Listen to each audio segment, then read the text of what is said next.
All right, welcome to episode 177 of the Zenspath Entertainment Network Podcast. I'm your host, Jeremy Powers, and joining me this week, just the trio of us. We've got Chase. G'day. And Steven. Yes. Chris and Rachel are off living their lives. So it's just the three of us now. And it's been kind of a slower news week, but we got a few things to talk about. A couple different show events that I know Steven is not a big fan of one of them. He's already made that clear. So I'm waiting for those reactions. But let's jump into what we've been doing, kind of see how that's going. So let's start us off, Chase, because I know you had a whole bunch of stuff going on. What you been doing? Yeah, he's involved. That's a hell of a list. We're gonna give you that time. You're gonna need it. We can take a drink while you regale us with the news. I played GT7. That's about it. I really haven't actually had that much time this week because, but I've got a whole lot of time this week because I've got, the week off. So I'm gonna be hopefully putting in the work, getting a few games in. Nice. I actually want to get into Fire Emblem a bit. It's my hope. Ooh, which one? Three Houses. Okay, that's a good one.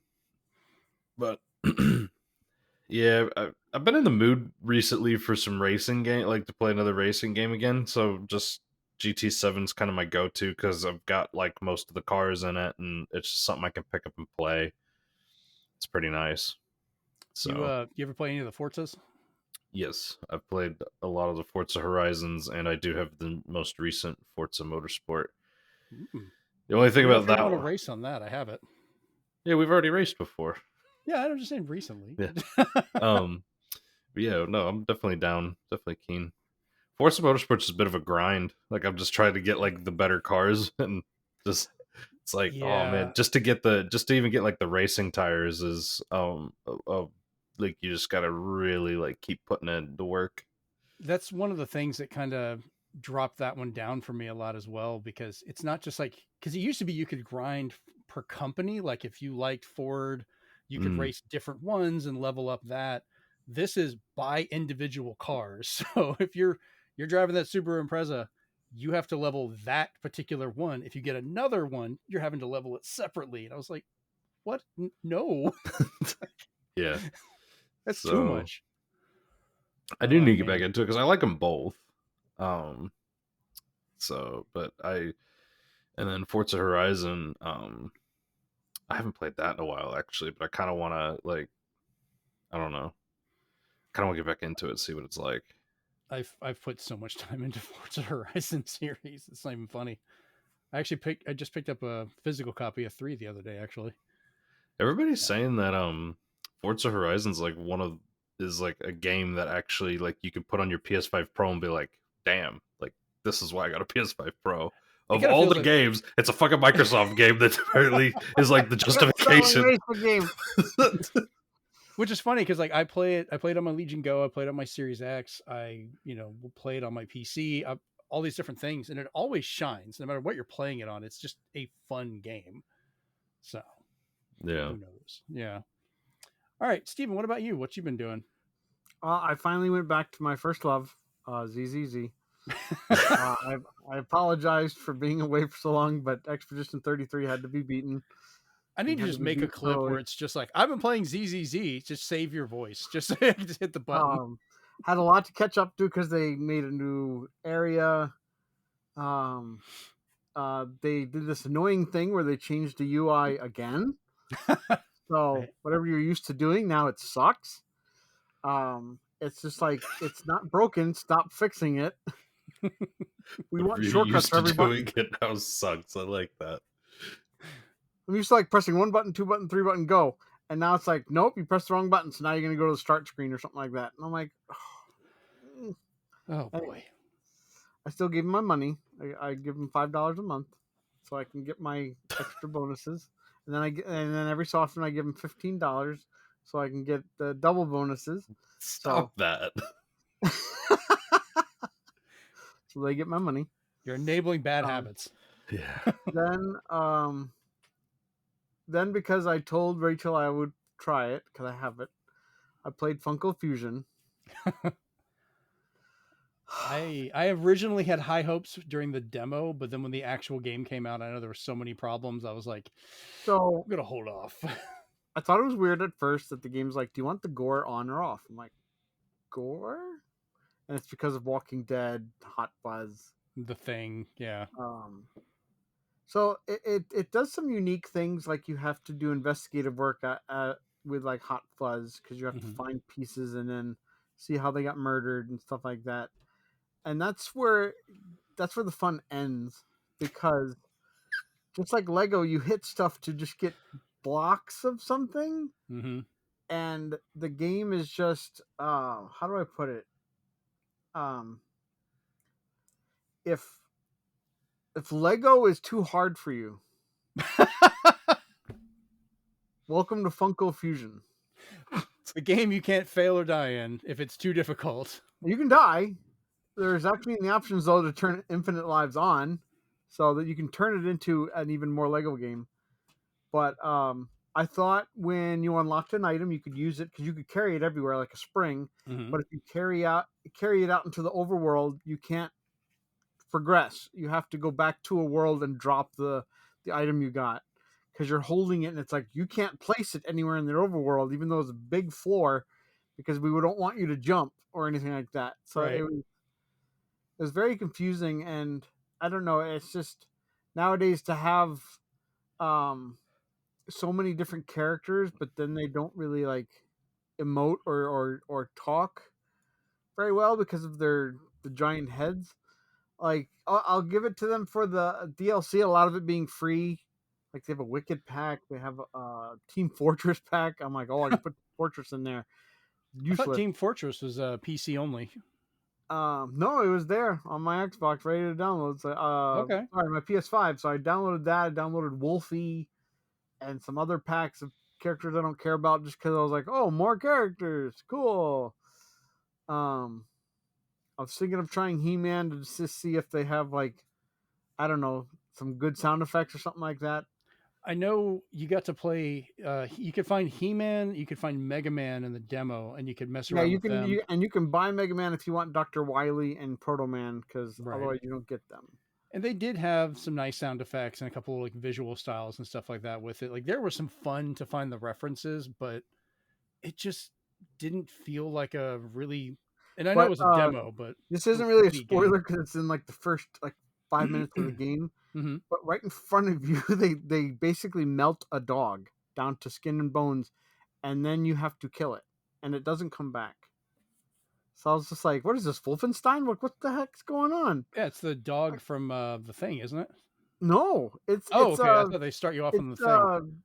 It was what do you call it? It was just like a dog you meet that you make friends with Freddy Funko behind you, saying like, "Oh, you guys are new friends." Yeah, and not his dog, but another dog that's more like Wolfie, but he's just like, I'm your bestest friend, and then suddenly he gets shot by this bad beam, and he gets melted, all his skin melts off, and you have to save Freddy Funko while half of his skin is hanging off his face. So that was a nightmare. Maybe I'll go back to it. I don't know. But other than something we'll talk about later, that was a pretty much a train wreck. I did play for Switch the Super Technos World River City and Technos Arcade Classics, which is a good set, but it looks like they just took the code from the NES Mini and put their games in it, because it looks very similar with the box arts and the 3 slots for your save states and such. But I thought they still did a pretty good job, because everything was, you can play online if you want to do co-op and stuff like that. But I was just glad to play some of the arcade games, because there's some of them, surprisingly, that I haven't gotten from Technos yet. Like with all the Dodgeball and River City games out there, this one still had ones I hadn't played yet. So yeah, that was the best thing Arc System Works did for me this week. And how that's gonna go. That was the Super Technos World. That was on Switch, right? It was on Switch. It's digital here, but overseas you can buy an English cover, but still a Japanese cart, and it works fine. Works on Switch too without an issue. I'm about to say, is the game itself in English, or is it? Yeah, all in English. So I might just import it. All right. Well, so for me, years back, I tried to get Amanda to watch Spaceballs, and she finally admitted to me the other day that she fell asleep in the middle of it, so she didn't remember most of it. So I was like, okay, we're fixing that. Because I had bought Gremlins, I'd gotten a DVD copy of it, and for some reason my Series X just wouldn't play it, just would not play the DVD, and I'm looking at it, trying to figure out why. And while I was working with it to figure that out, because she's never seen Gremlins either, um, she had mentioned about Spaceballs when we were talking, and I was like, okay, I know I have the Blu-ray for that. So I brought it back, and of course, to make sure she watched it while she was awake, we watched it at ludicrous speed first. Just ran through it really quick. She thought that was really funny. I was like, there, you've seen all of Spaceballs. And then we watched it at normal speed, and it was still pretty damn funny. She stayed awake the whole time and enjoyed it and everything. So she's excited for the sequel, hopefully coming out in about 2 years. So we'll see. We're hoping it doesn't suck. Suck. So we watched that on June 26th, but then we were going through the special features, and there was the original like announcement teaser that Mel Brooks did for Spaceballs and said it's coming out on June 26th. And I kind of stopped and was like, did I just pick randomly the exact date he announced it to watch it again? Which I had to go back and look. It actually ended up premiering 2 days earlier than that on June 24th, 1987, when it released. So it actually came out a little bit sooner than that, but it was still kind of funny. Beyond that, I've been continuing Yakuza 0. That game has been absolutely hilarious and weird. Just so much bullshit in the best possible way. That's rad. Oh man, I've been playing as Majima, and one of my favorite missions that I'm trying to finish, it's surprisingly difficult, is I've run into this kid whose his whole dream is to walk across a bridge while wearing his school jacket, because it apparently says like, you know, fight all comers or whatever. And he's like, I don't want to take the jacket off. I want to just strut my way across. And all these people keep beating the crap out of me. So he's just strutting across the bridge, and you have to fight all these people to keep him off of him. And it's surprisingly challenging. But even Majima's just like, fine, this is some bullshit, whatever. Let's do this. I think it's 0, but I always liked it when he saw somebody do something and Kiryu's like, that's rad. And then you learn it. Yep. Well, like some of the weirdness also, and I was told this is going to come into play later. I'm like going to another bar or cabaret or whatever to spy on them and see about getting one of their people. And you're looking around the room at different stuff. And just randomly in the back by the staircase, there's a dude in nothing but his tighty whities just dancing weird. And yeah, he's a pivotal character for talking to him. Yeah, I saw him and he's just like, what the hell? All right. And you just kind of move on. And I was like, what the fuck? But yeah, I had a few people tell me, it's like, yeah, he's going to come back. Good luck with that. So who knows? Game collection wise, I've been picking up a couple Switch titles recently since we had the Switch 2 out, and I've been some of them I wanted to play, some I just wanted to try. I picked this one up from my friend John the other day called Forager. Haven't played it yet. Looked cute. He highly recommended it as kind of like not really a base building, but like you're building different mechanics that are trying to help mine and do stuff around the world while you're doing it. And the more you build, the more stuff it does, where it kind of automates it. I don't know. It's fairly cheap one, looked kind of cute.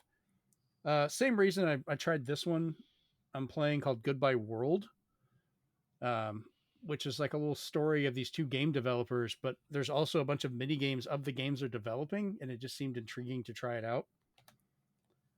Chase, you'll like this one, Kingdom Come Deliverance Royal Edition, which is the Switch version. Port, yeah. Yeah, that's what Chase told me before the thing. He's like, yeah, it's kind of an impossible port. I have seen it plays a lot better now on Switch 2, so I'm willing to give it a shot. I've never messed with this series before, so this will be new to me. Ask Shanoa for all the tips. She'll tell you. I'll have to do that when she gets back. And then this one, I got this one just because like I have the second game, which I know is the better one, but it's been hard to find this one, especially in full condition. It's Dragon Quest Builders, the original release. So I'm glad to have actually picked that one up. I got to look and see. I think my Switch games, I'm getting close to 500 titles finally. I know that's not nearly. Yeah, you're at like 700 something, is it right, Steven? Which is hold on, I'll give you the official count. 813. Good God. However, I only have 6 Switch 2 games. I'm sorry. I have 3. So, like, are you counting digital and physical, or is it just physical? Just physical. Jesus Christ. Okay. They're all key cards, people, but they're still physical. I only got 1 key card, and that was Yakuza. Street Fighter 6 I got digitally, and then I bought physical copies for Mario Kart and Cyberpunk. Speaking of that real quick, I did a test last week with it, with a game key card. Mm-hmm. If you're on an airplane, right? Mm-hmm. Say you're playing Yakuza 0 on an airplane, and you're fine because you've downloaded it the first time. If you delete it, it also deletes the license. So if you're in airplane mode still and you put the game back in, it says, no, I need to connect to the internet again. And I was like, why wouldn't, just like the saved game, why wouldn't you save the license? I mean, it sounds almost like that's like if you delete the game, you're deleting it off the system. It's going to have to reconnect online to re-download it. And that might be what it's trying to do. Because I mean, it's not like it's keeping the data on there if you delete it. I mean, that's like if if you've got something on your phone, you delete it, you've got to re-download it. You're in airplane mode. You're going to have to be able to get online to do it again. So, but yeah, nothing. It seems carries from it. It goes. Yeah, because even if it was a digital only title, you'd have to get online to download it. Don't delete your games on plane. Yeah, don't do that. Lastly, we had talked about before, I'd gotten a hold of a Magnavox Odyssey 2 from the late 70s, and I have been on the hunt and found four games for it. But what I love, I didn't realize the damn cartridges came with handles on them, which is great. I got to clean these before I can use them. They're in some kind of rough shape. But I got Casey's Crazy Chase, Alien Invaders Plus, Out of This World and Helicopter Rescue, which is on one cart, and Take the Money and Run. So I'll be trying those out to test the hardware. The other thing I really like, if you're watching the video version of this, the cartridges are actually molded to lock together. Like they will actually stand and hold together with a little lip perfectly, which is just really over-engineering these damn things. But that's the first ones I've ever seen of those. I've never messed with Odyssey 2 games before. So, all right, let's go ahead and jump over to the group chat. All right, so this week for group chat, the three of us have been playing last week State of Decay 2. I've been playing it on Series X. I believe you guys have been playing it on Xbox as well. And this is one of those games that I could never really get into it single player, but it is so much more fun multiplayer because we have done absolute ridiculousness, which has been kind of nice. But I'm hoping I can go back and actually salvage my single player save now that I kind of remember what I'm doing. And it's free flowing. It doesn't have a lot of, I want to say like 10 story moments where you fight huge bosses or anything like that. It's more like, see how upgraded you can get and who you can help and stuff like that. So it's nice. It feels more like Walking Dead than those other zombie games that are just like, now you must defeat the heart of Agrima or something. Plus, you can swing a door open while you're driving and hit zombies with it, which is great. We just kept swinging the doors. Yeah, you have to remember to put gas in there. You have to remember to fix your cars. Yep. Chase, you had a story. It's fun jumping through windows. Yeah, I did that. Resident Evil style. Yep. Yeah, So, Chase, you had a little story. You went back and tried to play this week's single player a little bit. Tell us about your adventure in car shopping. Yeah. So I ended up going to meet this group of survivors, and then outside the house was this cool ass fucking car looked like it came from Mad Max, right? All of a sudden I realized I'm like, oh shit, I'm only one person. There's two cars, because the other one had a bunch of rucksacks and everything in the back, so I didn't want to just leave the old one there. So I ended up having to do a leapfrog, driving them both back. Just to try to get it back to the camp. I was like, oh man. What was it you said earlier? You drove it for a little bit, got out, ran back to the other one, drove it up there, got out, drove that one a little further. Yeah. that was like, oh no, I really wish Jeremy or Swan were here right now. Just Should have trying to get, messaged one of us if it had been reasonable time. We could have helped you. but no, that game's definitely I really enjoy it. It's definitely one of those games that, I mean, it literally is. You're just like building up like a community and like a base and stuff, and that's I like games that do that. There's not a lot of games that actually really scratch that itch for me, because the Division 1 and 2 both kind of did that, but this one definitely really does that. I like that. I played Division 2 for a little while, and that one seemed more shootery than this one. This one like has some gunplay, but not. You don't feel like you're like trained soldiers. You're just kind of. Some of your people are trained soldiers. Let me get that straightened out. But most of them are just everyday people. Some of them don't even use guns. Like I got a few characters that don't have any weapons other than just hitting things. So. Yeah, that's one I think we'll continue playing for a little while, kind of on and off. I do like the fact that when you're playing together, you may not get further in story, but you can, whatever items I got, I actually brought back to my game. I got to keep those. So that was kind of nice to confirm. Yeah, there's a few weird PSAs if you are wanting to play co-op with this game that you need to know. Is one of them is multiplayer is by default turned off for a lot of people. So you do not even have the boxes to invite people. You don't know how to invite people. It's just kind of a mess. The other one, which is weird, is if you're getting that's in settings. The other one is if you're getting that you cannot join and that you're getting a specific message. That is because you're using the Xbox app currently. So if you log out of the Xbox app and then like you join the game and stuff like that, then that seems to fix it. There's just something where it doesn't like the Xbox app. It's a very weird glitch of State of Decay, but know that it's probably because you either joined a chat through that, so you need to get out of the Xbox app Discord chat, whatever. Close that all out, sign out of it, and then it works. Because it thinks you're signed into Windows as well, so it says you can't go in. That is a weird one. Okay. Because nobody had trouble getting you into the game last time. I guess that was part of it. Yeah. Part of it was about as frustrating as the news this week. But, yeah. Yeah, it also does that thing where you have to, like, you have to get far enough along in the tutorial before it actually allows you to, like, play co-op, too. Yeah, it's kind of hit or miss. They would start putting those on boxes. It's like, co-op. Put like after 30 minutes or something. Yeah, co-op after 30 minutes or something like that. Like campaign unlock or something like that, so people know what they're getting into. Yeah, just say like co-op after tutorial or whatever. Yeah. Yeah, who knows? I know some games I've seen will put that in the beginning, like co-op will unlock after you play so far or whatever. But yeah, I don't know. I'm liking it. It's one of those that, like I said, it's given me kind of a shot in the arm playing it co-op instead of trying to play it single player, because that just, which, as you said, I had the damn multiplayer turned off the whole time. I was like, how do you pick this? I can't get anything to send anywhere. Chase, you invite people. Okay, you're invited. Well, we can't join because we don't have multiplayer turned on either. Yeah, we're wanting the third one, State of Decay 3, to come out as soon as possible and hopefully fix this stuff.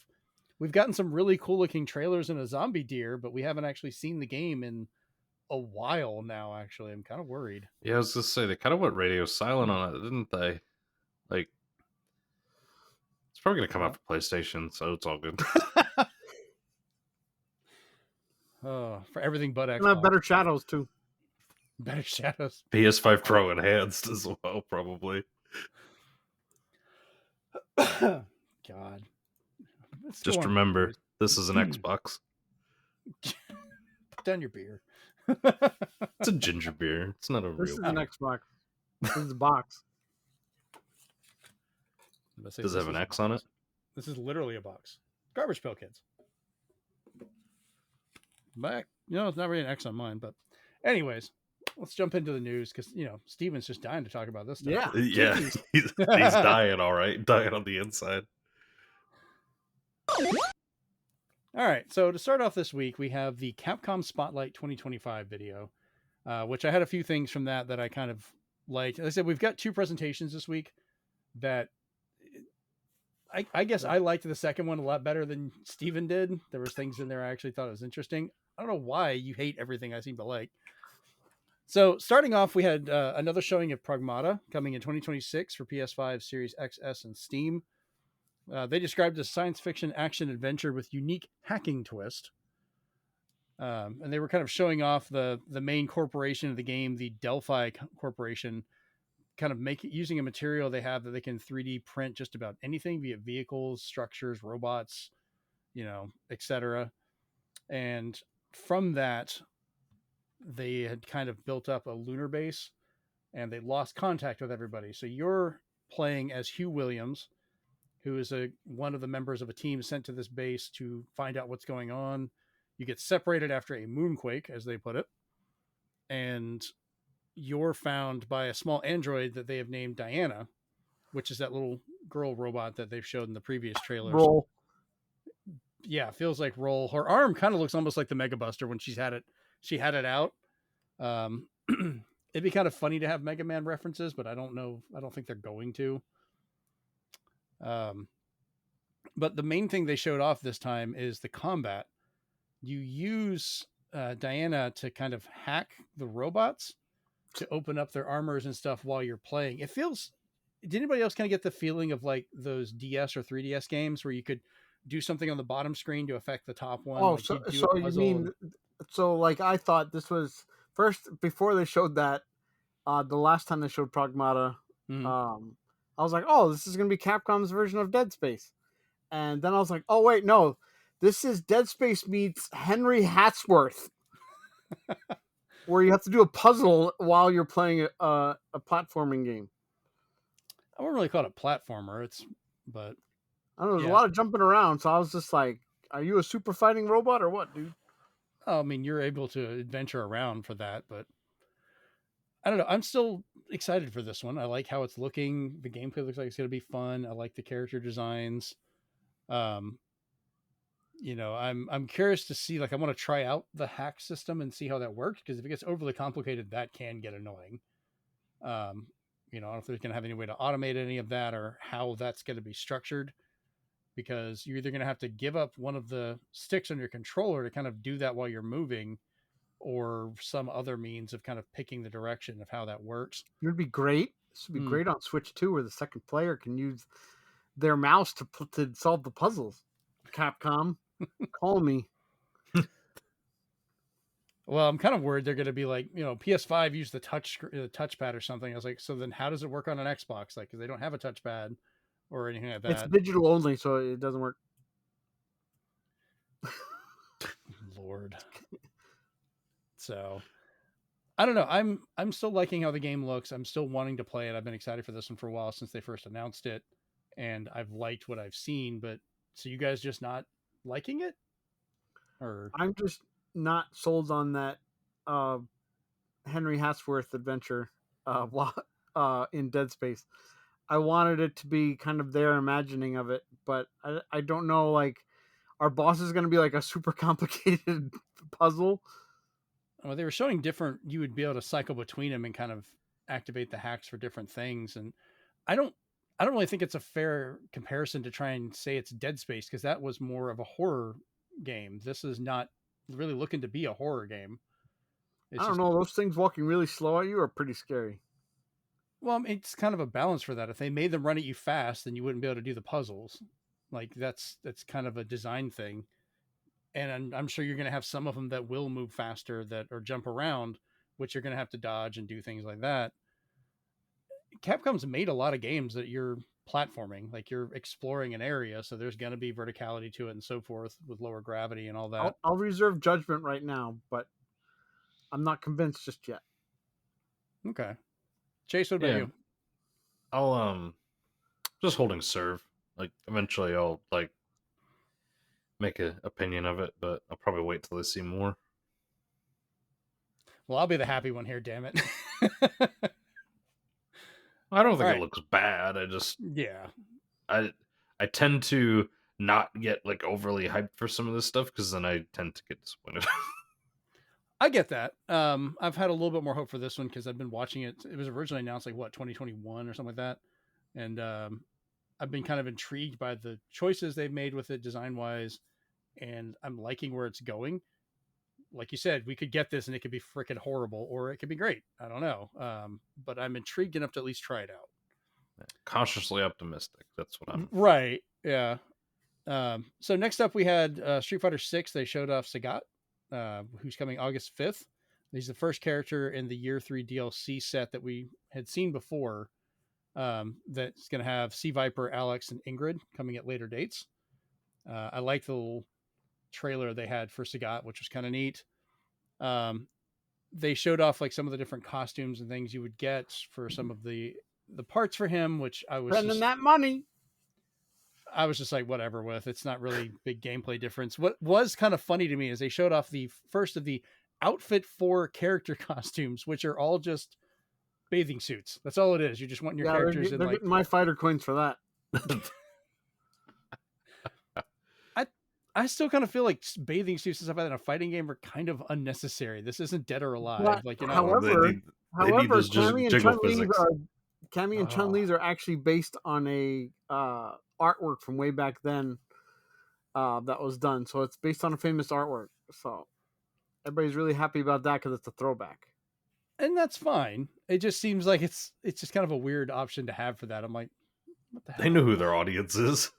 Right. It's like the same thing. Like, what was I was playing Xenoblade Chronicles X, and you could I'd be unlocking a bunch of costumes. It's like, here's all these skimpy swimsuits. I'm like, you're not gonna be running around in a swimsuit, man. You can get that in Expedition too. You can even get the guy who looks horrible in a Speedo. You can get him a swimsuit too, even though he's not human. But This is the French. there to That's unlock. a given that was going to happen. I still haven't so played that they game. don't leave anybody out. Everybody gets a swimsuit. So Yeah, that's at least fair. Yeah. So eventually we should get E Honda in a swimsuit. So Yeah, is E Honda gonna be in a Speedo? Because like the women's ones are getting like really skimpy. give him a banana hammock. There you go. Give him that 100 He hand just puts slap. his feet down. You just see it just like, oh, oh man. After that, we had a new look at Resident Evil Requiem coming February 27th, 2026. So we have a firm date for that. This takes place about 30 years after the bombing of Raccoon City in Resident Evil 3. Grace Ashcroft will be the main protagonist. People kept being rumored of Leon being in there, and they said they did not want to have Leon in there because for her, the jump scares and stuff made sense. Like if plates are falling and things like that, like you understand why she'd be scared or jumpy. You know, Leon would probably just shoot it like, or just drop kick it or grab it and, you know, pile drive it or something. So they even said, you know, during interviews, it was kind of to his detriment. He's become such a badass that he's not really able to be scared as much in games. So playing as him kind of breaks it. So yeah. So the first person play will be more of a horror style, while the third person is more of an action. Once again, I kind of prefer the first person this for the horror of it, because that's the point of the game. But I like the fact there's an option. I don't just automatically thumb down just because someone has a choice. I'm here to play Resident Evil, not Breakdown. They've done it in previous games. It's been fine. I actually liked the first person view for what they were showing, because you could see more of the creature and the environment and stuff. And the third person, like they had a similar scene where the creature dropped down. It's like, cool, I see her back, but I'm not seeing half of what's in front of me. So sometimes I think we almost did get a good Resident Evil 9, because they said the first two ideas that they were putting together is to either do an online only Resident Evil 9 or to do an open world Resident Evil. And they're like, no, nobody on their team liked that when they were trying to conceptualize it. So like, we moved back into just being survival horror. Yeah, they said they got some ideas from it, so I'm curious to see how that would go. Resident Evil as an open world could be interesting, but it feels like you're getting more into what was it, Dead Rising type territory. State of Decay. Yeah, State of Decay. Yeah. State of Decay with more guns. More guns, more zombies. And suplexes. Yeah. Probably more of a Hey, I'll be fine with that. Nowadays. Give me fucking roided up Chris again. Punching boulders. Yeah. Throwing boulders. Let me throw boulders at zombies. Fuck it. Like, oh man, that series got crazy. March 2026 will mark the 30th anniversary of the series, so they're wanting this to come out the month before, along with other events that they've got planned for later on. I went in and tried to watch some of their interviews that they had, because they tease them at the end of the trailer, like, oh, we're going to talk about, like, Grace's mom and stuff like that. Yeah, sons of bitches like freaking tricked us. Like, they don't have any of, like, most of those videos aren't even up yet or up there. So there's nothing about her mom. There's no mention of it. I was like, come on, guys. Like, if you're going to show it and tease it, show the damn video. I guess there's going to be an outbreak of news. Their website is very poorly designed. I had to go through so much bullshit just to find that. And it's very not clearly marked. Like, Capcom needs to redo their website badly. It's becoming almost as convoluted as a Resident Evil storyline. So, last thing they talked about was Monster Hunter Wilds getting the return of Legiacrus from Monster Hunter 3 Tri, which was back on the Wii, along with some underwater combat, but only in small sections. Most of it's on land. But I was happy to see this because Monster Hunter Tri was the first big console one I got into. I tried it on PSP a few times. It was okay, but the Wii release is the one that finally got me hooked on Monster Hunter. Like, I really enjoyed that one. So it was nice seeing this one come back, because I had to hunt it down a lot. Went for that damn armor back in the day. We're also getting the Saragios from Monster Hunter 4 Ultimate, which is another returning one that would spin around and shoot off the scales and darts and stuff and would jump and claw at you. That was a stressful fight back then. Then they added a thing for, like, layered equipment, where if you craft the final version of a weapon in the weapon tree, you'll get it as that. Ardean weapons will need to be fully reinforced with a rarity 8 weapon, and then Calico weapons will need to be forged high rank weapons. But these basically let you use the look of those weapons. You can use other weapons and keep that look. So it's basically just kind of skins for weapons, but they're making you unlock a bunch of stuff before you can access it.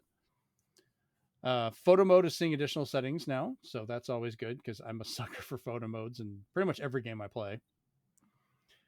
You get to choose between Eric and Alma now as your handler. Before, it was always just Alma, and Eric was kind of a side character. So now you can swap out and use him. More support hunters will be available for you to choose which ones you go on quests.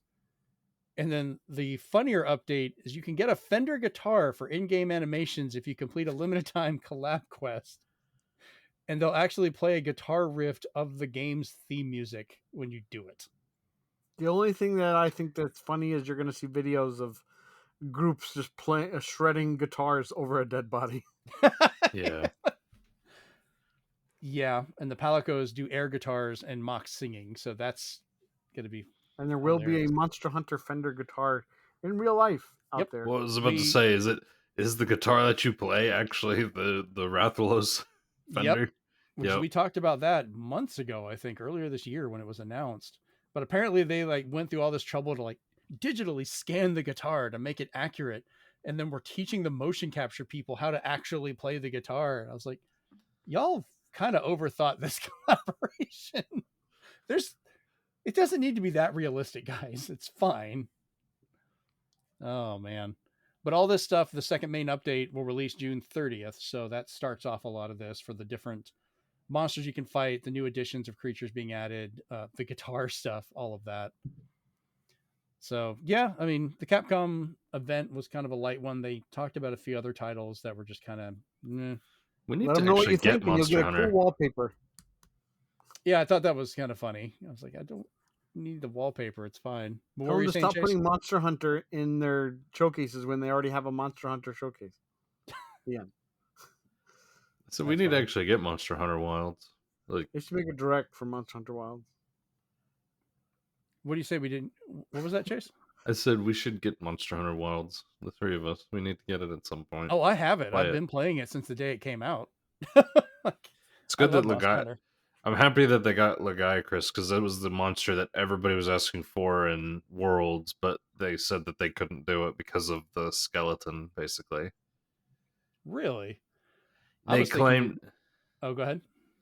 I think they tried to make it, Hmm. but because of something about his neck, or like he was too wobbly or something, like they couldn't get the rig right, basically. like the skeleton essentially. Now they have the RE engine instead of the MT framework. So much different.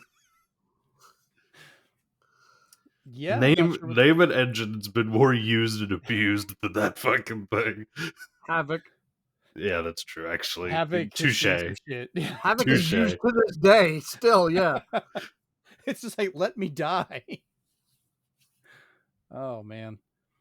But yeah, no, I agree. If we end up getting Monster Hunter Wilds, I would definitely be down to join on that.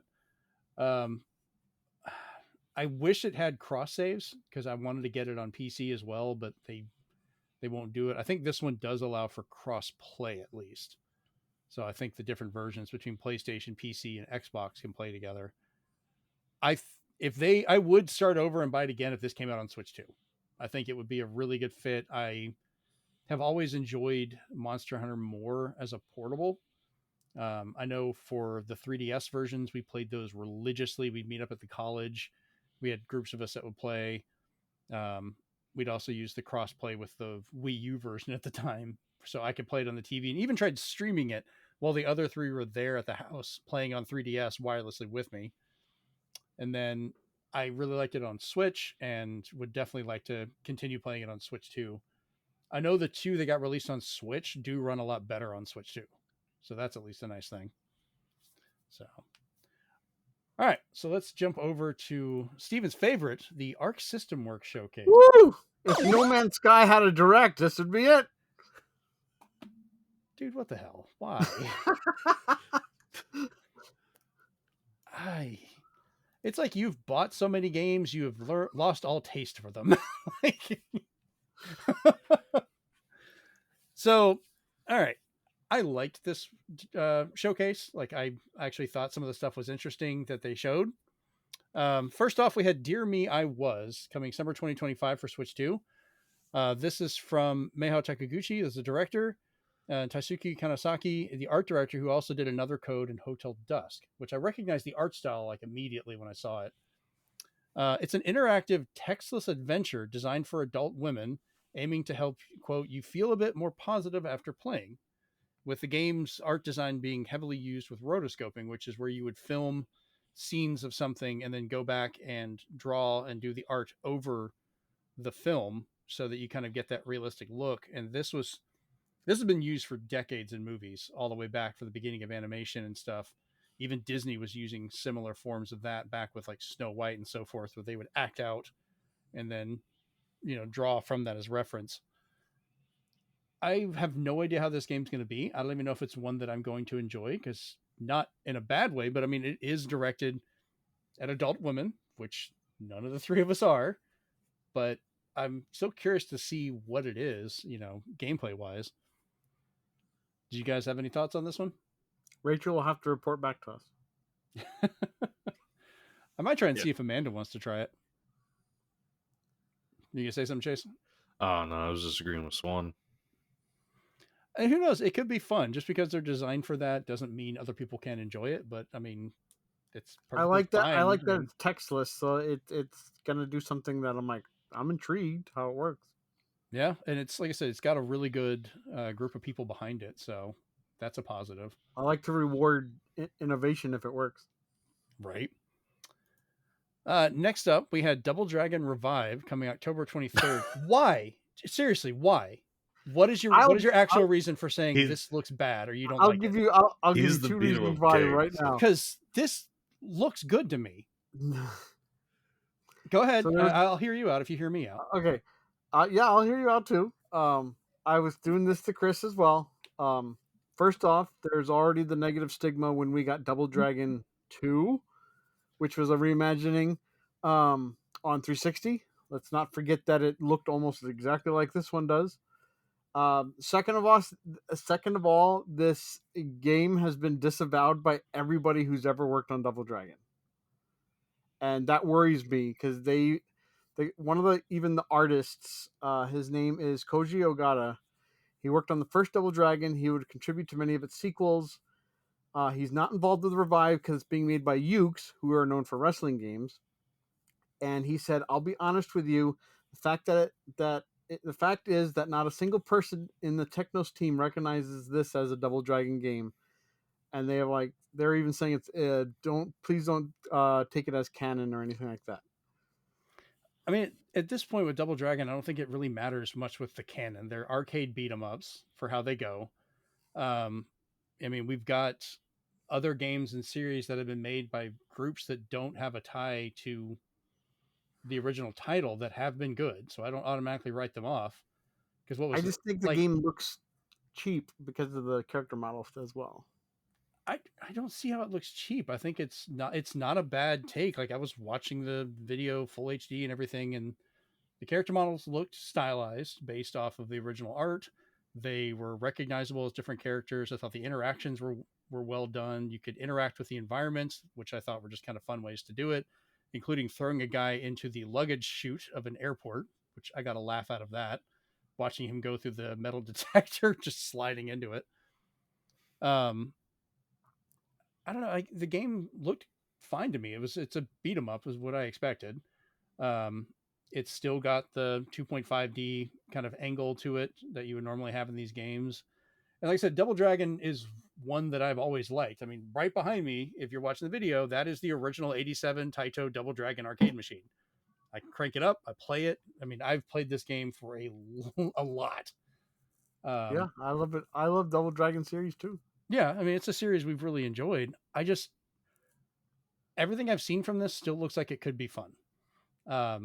I wasn't going to just kind of write it off and assume just because of that. I haven't heard any of the negativity of other people saying they're disavowing it or anything. It's just, I watched the trailer, saw what the game looked like, saw how the combos and combat were, and it looked fine to me. 4 characters. I don't know the full story of which ones they're going to have.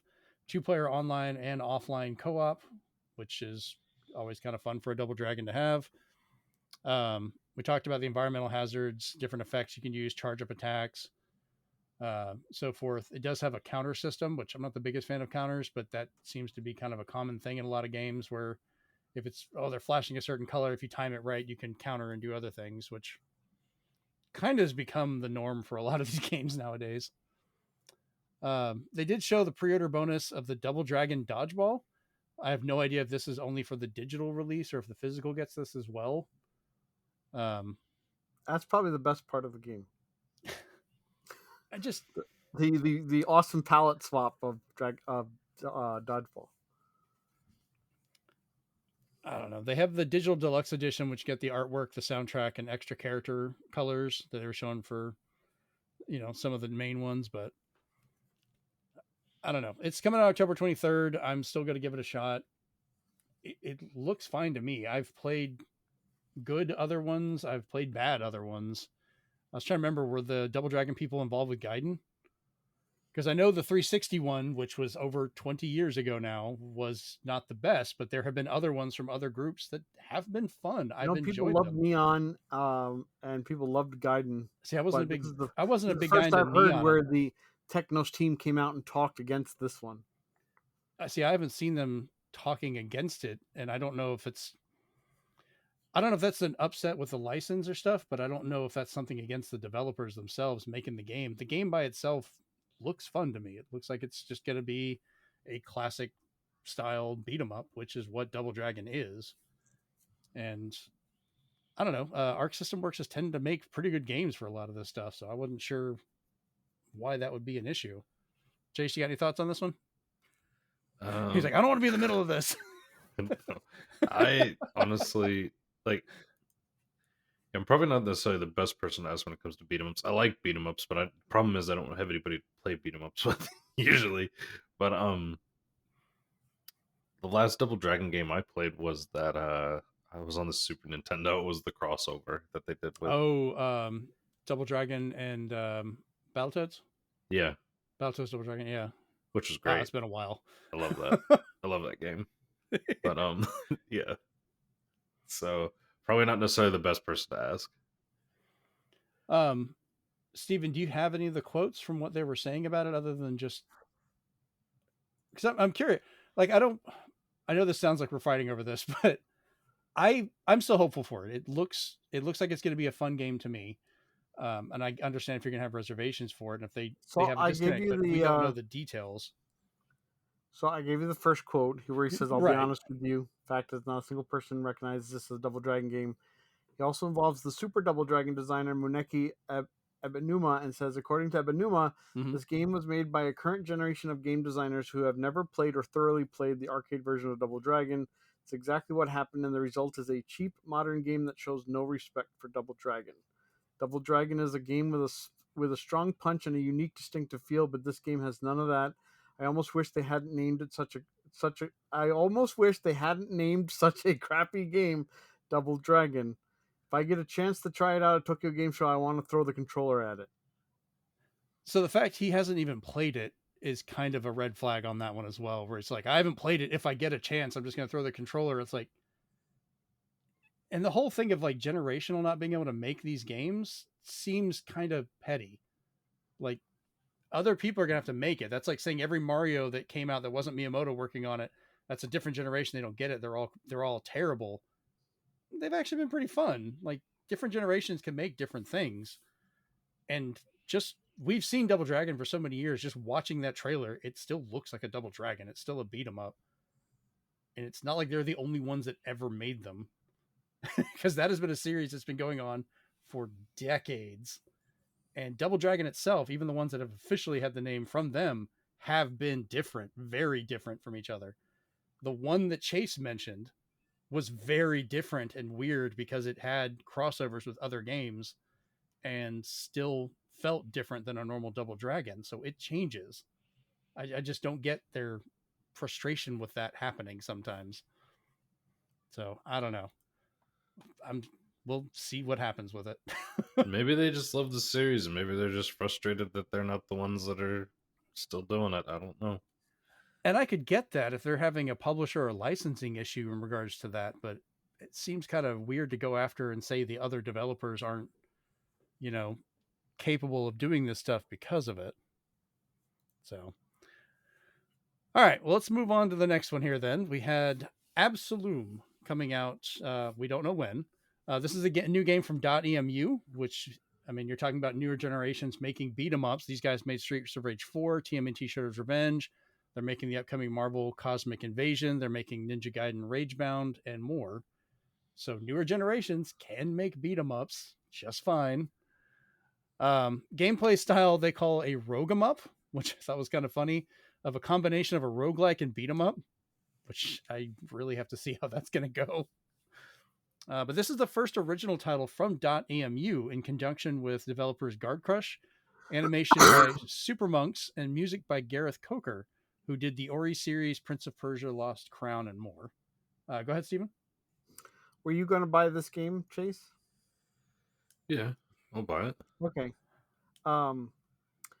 So what they did leave out, which would have been great to tell American audiences, is there's a certain composer that does the boss themes. His name is Mick Gordon. What else has he done? Refresh me on this if you don't mind.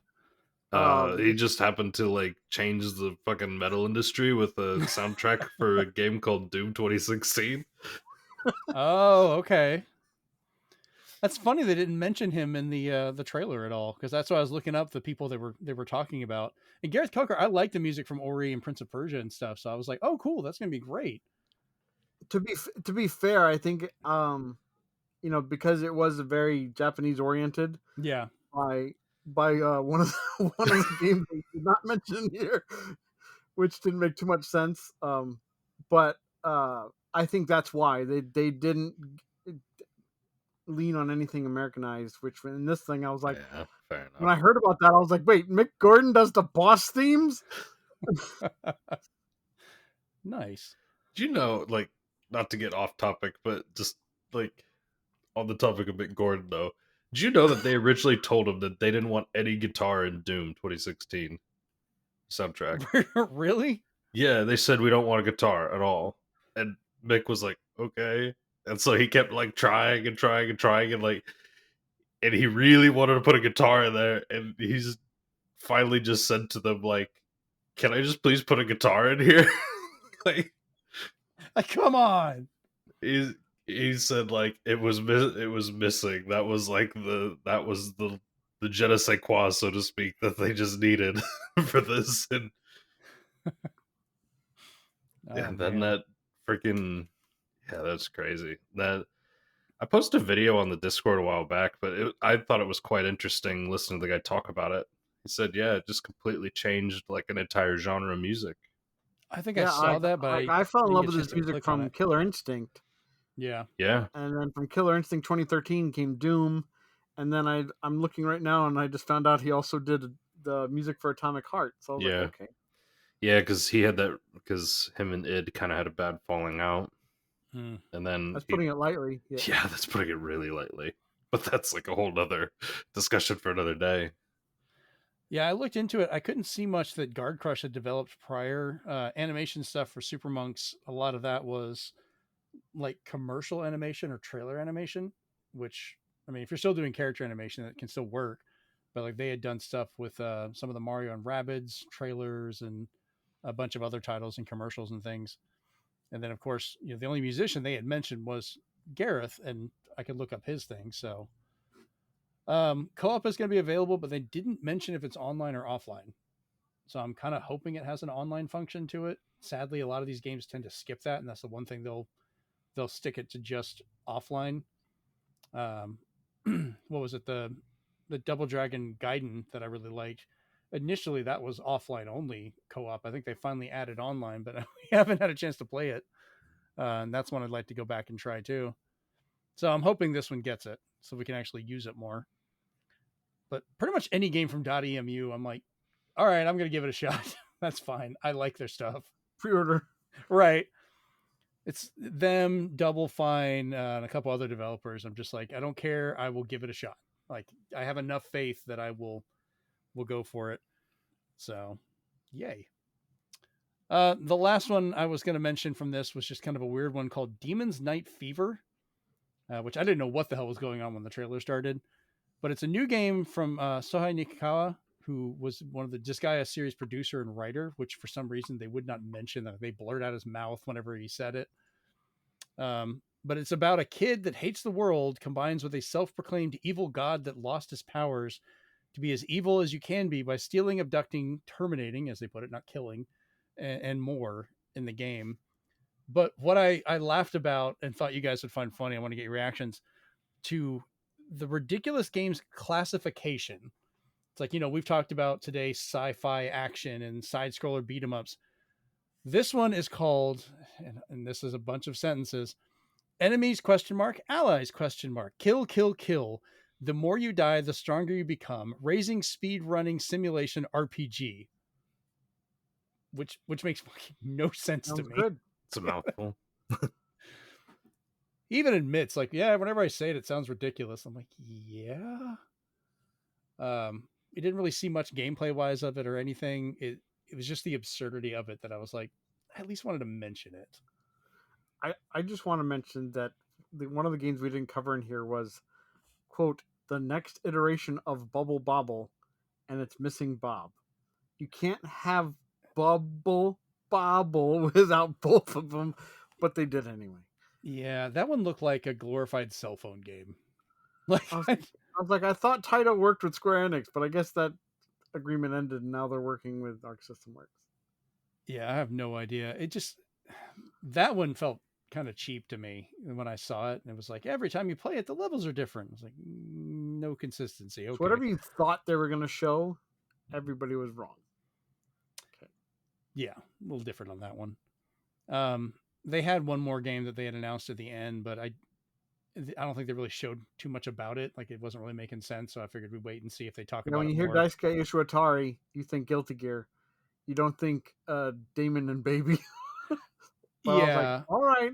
I couldn't you could have just told us before you aired the showcase that he was going to do a new AA initiative for people to show off their games. That way we wouldn't be like, oh, one of the fighting game lords is going to show us to his next project. Oh, it's not a fighting game.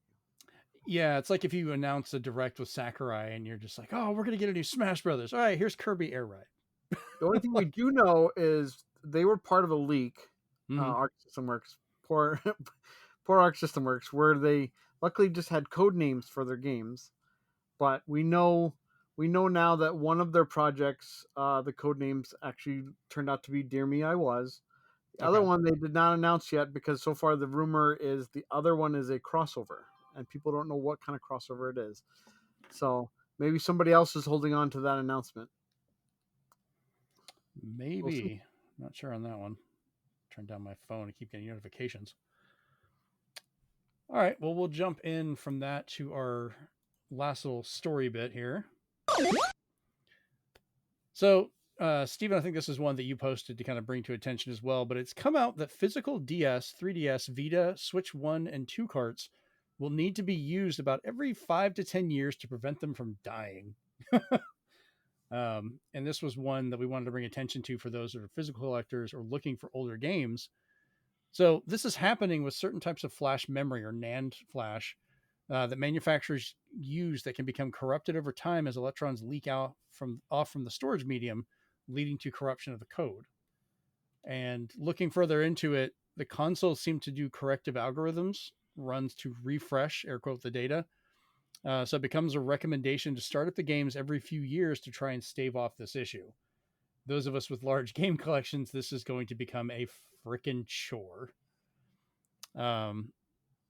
It does mean that sealed titles will have to be open to maintain their workings, and more likely to not work as they haven't been used at all since production. So if you've got sealed like DS games, which I have a couple of them, they may not work anymore. I'm kind of tempted to open them up and give them a shot just to see. The only two main ones I can think of are the Game & Watch collections I got from Club Nintendo, if you guys remember that from back in the day. Yeah.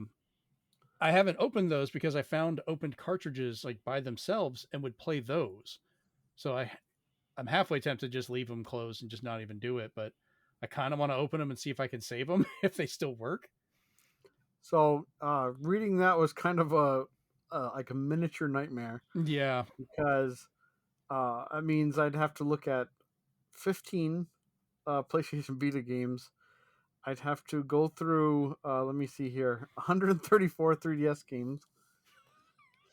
I'm kind of 813 Switch games. But the 241 Nintendo DS games. And I was like, no, don't make me do that. Yeah, so for me, I have 18 Vita titles. Nintendo DS was one of my... I have 206 on that.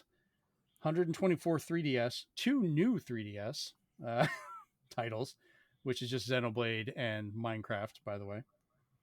430 Switch. Switch 2 is not really an issue yet. And then I think that's about it for a lot of those. But that's still a lot of games to have to go through. Unfortunately, I'm going to be one of those people that I'm going to just take the Ivan Drago approach. If it dies, it dies. I will sit here. I've already got a couple 3DSs charging, and I'm just going to keep cycling through them, just going, pull them off the wall, do them in sections. So it's been a debate on if you just need to insert the game and power it on, or into a powered on system, boot it up, or if you have to play it a bit. Most are leaning towards suggesting inserting it and being able to boot it should be enough. If you can do that, the game is still good. And it may take a few times to kind of let it charge and do stuff from that. I've noticed this before in games. I'll put them in, it won't quite recognize them, and I have to do it a few times or leave them in there for a second and they would come on. It just never dawned on me this was the problem. So yeah, I'm probably going to have a few that are like that. And I'm hoping they're not dead, but if you're a physical collector, time to add this to your routine, every couple of years. On another note too, don't forget to check your portable systems every now and then to make sure the battery's not swelling. Yes. I recommend if you're doing long-term storage of them, even if it's displayed storage, take out the battery. You can just put it in a Ziploc bag, mark which one it goes to, and that's fine. And keep those in a sealed container somewhere so that they don't overheat. And if there is a leakage issue, you can check them on occasion to get, to swap them out or dispose of them properly. The trickier ones are going to be like the Vita and stuff like that, because those don't come out. So good luck with that. Yeah, I've already broken one Vita. I don't need to do another one. Just solder it. I just have Swan I do keep it. Yeah. Don't let this be a lesson, kids. This don't. You don't know yet. That's an upcoming. We're going episode. to. I already know. I'm scared of what you've done to this damn Switch Lite. It's gonna be the best episode ever. It's gonna be like Odd Tinkering, the solder episode. Swollen. You put so much solder in this thing. I am terrified. Oh man. We got to do that, and we still got to do the Commodore episode. I have my Commodore 64 Mini is still sitting there. I haven't touched it because I was going to go through with you. Yeah, we should probably look into it and report on maybe in the next episode. But I heard today that a YouTuber bought all the Commodore 64 rights. I saw something about that right before the show, and I didn't know if it was them kind of just joking around or what. But because he wasn't allowed to do, he was doing a passion project, and they got mad at him about it, like cease and desist. And then he's just like, "Well, how much is your rights?" And then he's just like, "Oh, wait a minute." So I'm going to watch the videos and see what I can find out. But it was a news story that broke on forums that a YouTuber had bought the rights to Commodore 64. So I was like, I'm going to look into that. Yeah, I saw the thumbnail for it, and it looked kind of tacky, and I was like, is this real? But I guess we'll find out. I think next week we should also, you and I should like go through parts of our collections and report back if any of our games are dead or we're, needing to kind of perk back up a little bit just to get an idea of what's gone wrong. What games have been playing this week? Well, tune into the special episode just of that list. Read to you by Wacko Warner. If I could find a way to sing them like that, that would be great. Oh, man. All right, so that's the end of the news. Let's jump over to the speed run for this week. All right, so Nintendo decided to surprise everybody by adding Super Mario Strikers to Nintendo Switch Online GameCube on July 3rd. So what a lot of people consider to be one of the better multiplayer games. I'm really curious to see how this plays online. Chase, you can enjoy it if you just get a Switch 2. I'm working on it. It's that easy. That was so it's sad. that easy. It was so sad. Just working on it. I was so defeated. That easy. Just take the price of 2 Switches, and you can get one without a game, a controller, or AC adapter. Yep. Oh, you get the AC adapter at least. Oh yeah, that's true. That's true. Yeah. They at least throw that in there for you. Next up, the script for Matt Reeves' The Batman 2 has finally been completed by himself and co-writer Mattson Tomlin, as shown in a recent post from the writer-director. The title and such is blurred out, but Robert Pattinson's Batman chest bat emblem is clearly shown, and it's still scheduled for October 1st, 2027. If you've seen the first movie, you kind of remember that the emblem on his chest could come out and be used as a knife or batarang, which I thought was kind of an interesting bit of armoring and use for that. But it had a very distinct angular design, and that's what they're still using on there. So that's cool. Oh, Batman's in it. Yeah. I kind of hope for this one. Like, I know they're doing, like, we're getting, they've started the new DC universe and this is being kept separate, but I really enjoyed the Batman, and I surprisingly really enjoyed what they did with the Penguin. Like, they did a really good job with that show, kind of expanding Gotham, even without having Batman in it. Like, he was mentioned and that was it. And I was worried that would not carry over well, because you're just like, it's different than like what Sony did where they're making all the Spider-Man villains without Spider-Man. Like, they at least acknowledge he exists. It's just he's not involved in that stuff. I guess, the Spider-Man movies, the Spider-Man villain movies could have been so much better, at least if they mentioned he was a thing.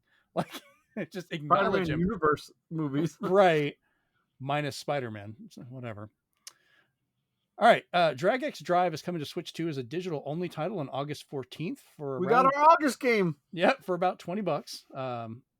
I kind of hope that's not the main August game. I would be a little concerned.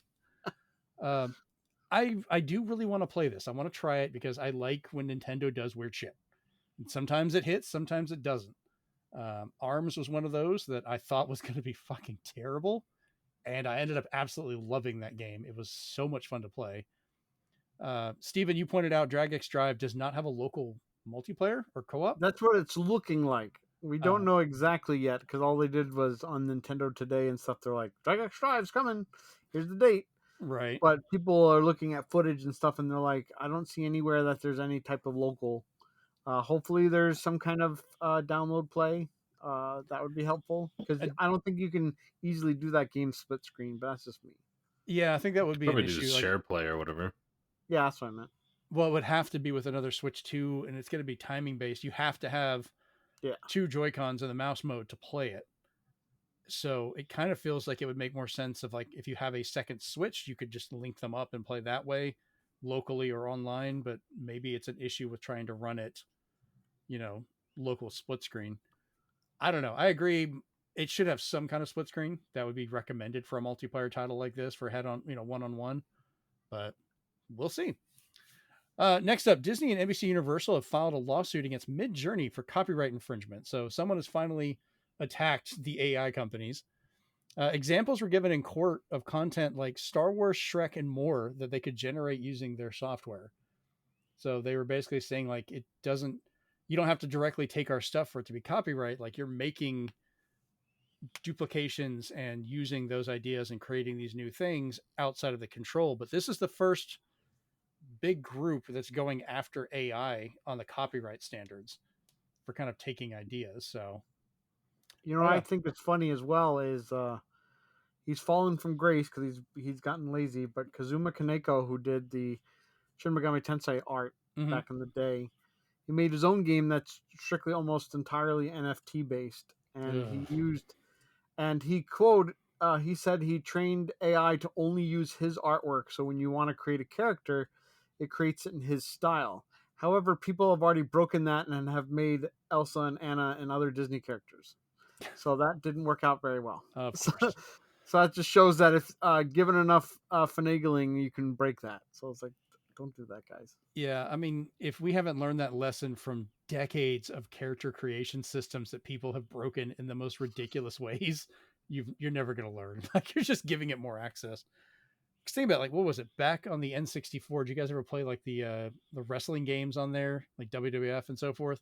Yeah, I love those. Yeah, you could make ridiculous other characters in the custom creation. We would, for fun, try and make like superheroes and other people and so forth. And that was back on the fucking N64. And it has only gotten so much worse nowadays. Lastly, Nintendo has been found in the credits of Death Stranding 2 as Nintendo Pictures Company Limited after the purchase of Dynamo Pictures and later renaming to be the Nintendo Pictures Company Limited. Sony is also working with Nintendo on the announced live-action Legend of Zelda movie, so this is just a very weird crossover people did not expect to see. So happy together. A lot of people were throwing around the cats and dogs living together, mass hysteria quote. So who knows? But yeah, I guess Nintendo's Nintendo Pictures was helping to do the motion capture for the not insignificant amount of CGI and capture that this game notoriously has, where it's basically movies in between walking stages. I'm not a giant fan of Death Stranding. I find it so boring. I've tried it multiple times. Do either of you guys like it? I'm kind of curious. I already have enough package delivery simulators that I'm okay. The Amazon exclusive version comes with a bottle for you to pee in. All right. So let's move on to the big question. How big the bottle? Oh, God. So this question is from Chris, actually. While he's not with us, he suggested this one. So is there a game that did nearly everything right for you, but one bad part, be it sound, gameplay, graphics, etc., turned you off on the experience? So, Stephen, we're going to start with you on this one. What is your answer for this? Okay, this is a hot take. Okay. If Chris was here, he'd kind of explain as well, because he was there for the whole playthrough of it. But for me, it's South of Midnight. Okay. So story, although had some plot holes, but what story doesn't half the time, was passable. It was good. Okay. Music was fantastic. And giving bosses theme songs was amazing. So I loved that. I've heard good things about that. I still want to play it. The graphics, although jarring, because it goes from silky smooth to Spider-Verse, so it's like, pick a lane. But that I think you can pick in the options which way you want that to go. That didn't detract me either. Mm-hmm. It was the suspiciousness of the fact that they wanted you to experience the other three things so bad that it was the first game I saw that had it so you could skip battles, skip boss battles. And I was like, I've never seen this in a game before. I've seen like infinite energy maybe, or infinite respawns or something like that. But this was like, no, if you don't like the combat, or if you don't like the boss fights, you can just skip it. I didn't playing through the game. I didn't understand why you would turn off the boss fights. Those were very unique, and you'd miss out on some fantastic music. Really good, well done, almost like blues and jazz lyrical stuff. Mm-hmm.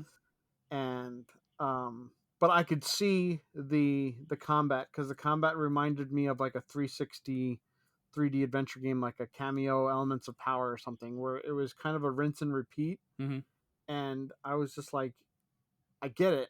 Like, if I wasn't able, and yes, I'm going to admit it, if I wasn't able to skip those, because I went through like 10 of them and they were just there to pad the game for me, as I was just like, I think you guys added it almost as an afterthought, because it was just something that if I wasn't able to skip those, I probably wouldn't have finished the game, because I'd be like, I have to do this again. I have to do this again. I have to do this again.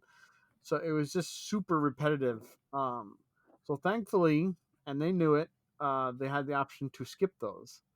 But it was one of those things where everything else was fantastic. And I'll tell people, I'm like, it's a great experience, but there are options if it becomes a rinse and repeat to kind of navigate those and kind of enjoy their passion project as a whole. Okay. Chase, what about you? Thanks, Chris. I couldn't really think of one, to be totally honest with No you. Man's Sky. Oh, I never God damn played it. that.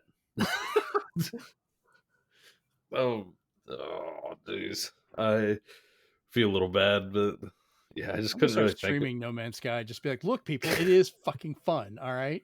What about Tomb Raider, Chase? Oh, don't even. That game Come on. didn't do anything for me at Oh all. no, Which Tomb Raider? the The very rem- first reimagining one. The remake, Tomb the Raider. remake. Swan conned me into playing it because he said he pulled the whole lived experiences argument. He's like, well, if you haven't played it, you can't say anything bad about it. And which is like the most retarded argument like to ever make about anything. It's just like, because I hate that. Your It's like you can't. your reasoning was a little bit worse though. No, it wasn't. It was literally, I said, like, it just doesn't look like it would do it for me. It just didn't look like a game I'd enjoy. And then You said the freaking game was too big. no, that was after I played it. That was different. I wanted that game to end so long while I was playing it, and then like it didn't end. So Lord. I was no, I did not like that game.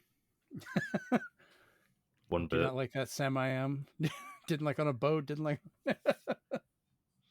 Oh, it's one of those games. If you closed your eyes while you're playing it, you'd think you were like listening to a porno too. It's just like all the moans and groans and everything. It was just like, oh my That's true. god. Jesus Christ. Oh my God. Okay. So my answer is going to be way more chill than this.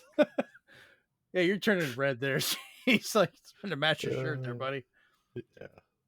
So mine was Mega Man Anniversary Collection back on the GameCube. I absolutely love this game. It was a perfect collection of titles and, interviews and videos and music and extras and so forth. But for some damn reason, the jump and fire buttons were backwards and you could not change it back. And I grew up playing Mega Man on the NES and everything. So it was like ingrained muscle memory. So every time I'd play it, I kept messing up because I would go to hit the wrong button while trying to jump or shoot. And that's not something you just fix, because it was starting to get to the point trying to remember to fix it on this version would then mess me up playing on the older versions because I still had those cartridges. So I ended up buying this on Xbox and PlayStation as well, because they had different extra features, which was kind of neat. If you got all of them, you could watch the extra stuff or play games. But they had the proper controls. You know, you could jump and shoot as you remembered on the original NES, much more similar.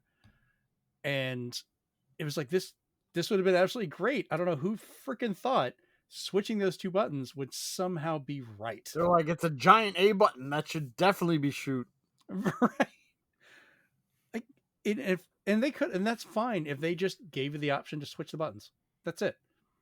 Like, if Capcom ever wanted, they could release this on Switch for the online, and then people would go in and remap it.